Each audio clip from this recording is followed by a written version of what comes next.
Assalamualaikum warahmatullahi wabarakatuh. Perkenalkan, nama saya Diana Putri, Prodi PGSD Reguler 4A. Di sini saya akan memenuhi tugas ujian tengah semester dari dosen pengampu saya, yaitu Bapak Dr. Abduludin, SPDI, MPDI.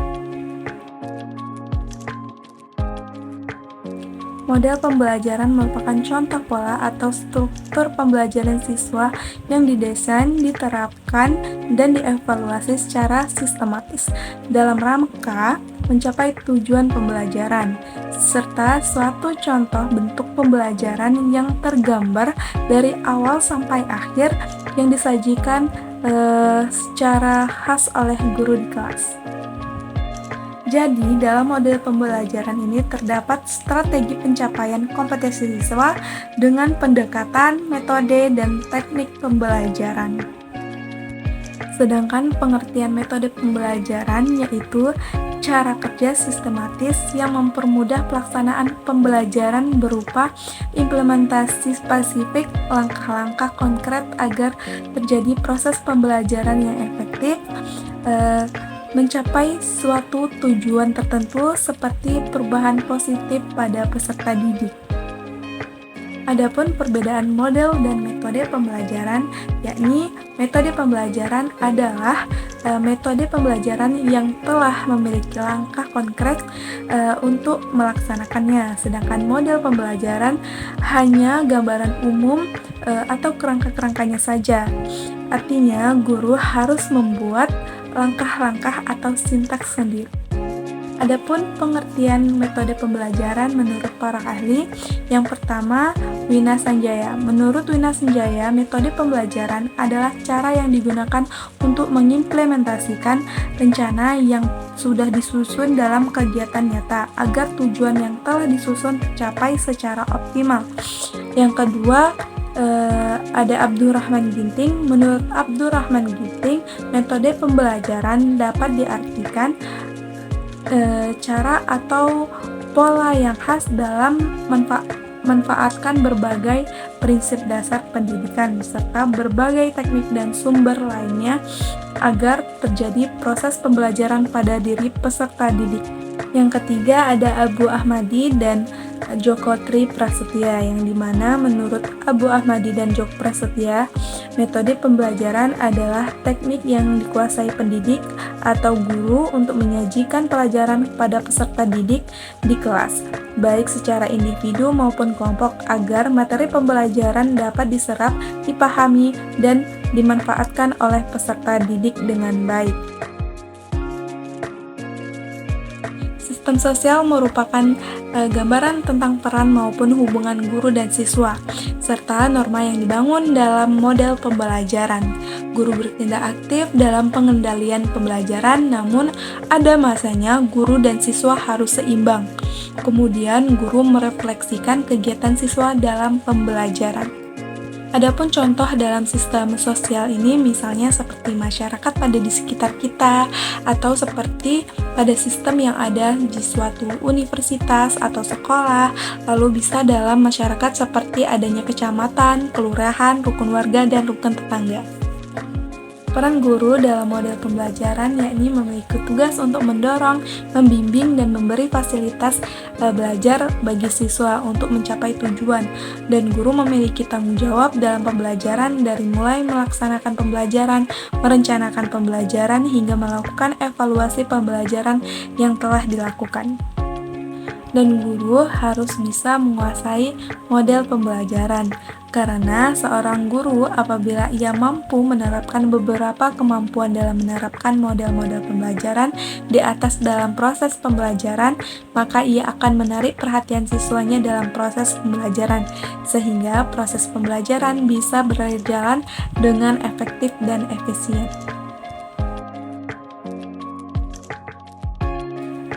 Pengertian dari model pembelajaran kontekstual ini adalah konsep belajar yang membantu guru mengaitkan antar materi yang diajarkannya dengan situasi dunia nyata siswa dan mendorong siswa membuat hubungan antara pengetahuan yang dimilikinya dengan penerapan dalam kehidupan sehari-hari.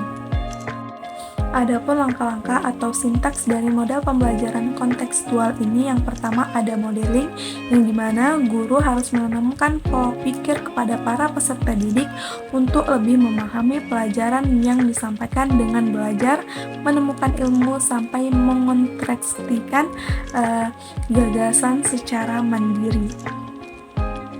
Yang kedua ada inquiry, yang dimana tahap ini terdiri dari pengidentifikasian, analisis, observasi, serta hipotesis yang akan dilakukan oleh peserta didik. Guru akan membimbing peserta didik dalam melakukan tahap ini dan membuat mereka berpikir secara kritis. Dan yang ketiga ada tahap questioning, yang dimana guru membantu peserta didik dalam mengarahkan, mengeksplorasi, menuntun, dan mengevaluasi dalam generalisasi. Dan yang keempat ada tahap learning community, yang dimana guru akan membuat peserta didik dalam belajar membentuk kelompok atau grup belajar. Peserta didik akan diminta untuk bekerja sama melaksanakan berbagai aktivitas dalam penelitian dalam kelompok belajar tersebut. Serta yang kelima ada konstruktivisme, yang dimana guru akan membuat peserta didik membuat pengertian secara mandiri dari kegiatan sebelumnya yang telah mereka lakukan. Dan yang keenam ada reflection, yang mana guru akan meminta peserta didik untuk merefleksikan kegiatan yang telah mereka lakukan selama ini. Peserta didik akan dimintai oleh guru untuk mengulas dan merangkum materi. Dan yang ketujuh adalah authentic assessment, yang dimana merupakan tahapan terakhir dalam pembelajaran dan pengajaran kontekstual. Pada tahap ini, guru akan menilai peserta didik secara objektif, supaya mereka bisa mewujudkan kompetensi yang telah disampaikan pada awal pembelajaran oleh guru. Adapun sistem mendukung dalam model pembelajaran kontekstual ini, yakni adanya antusias yang tinggi ketika model pembelajaran diterapkan, penggunaan metode yang cukup yang sudah disiapkan oleh lembaga dengan fasilitas yang nyaman yang dilengkapi dengan media di dalam kelas, serta media yang lain yang mendukung terkait masalahnya kontekstual permasalahan di lingkungan, seperti majalah, koran, televisi, dan lain-lain. Adapun dampak positif dan negatif dari model pembelajaran kontekstual ini.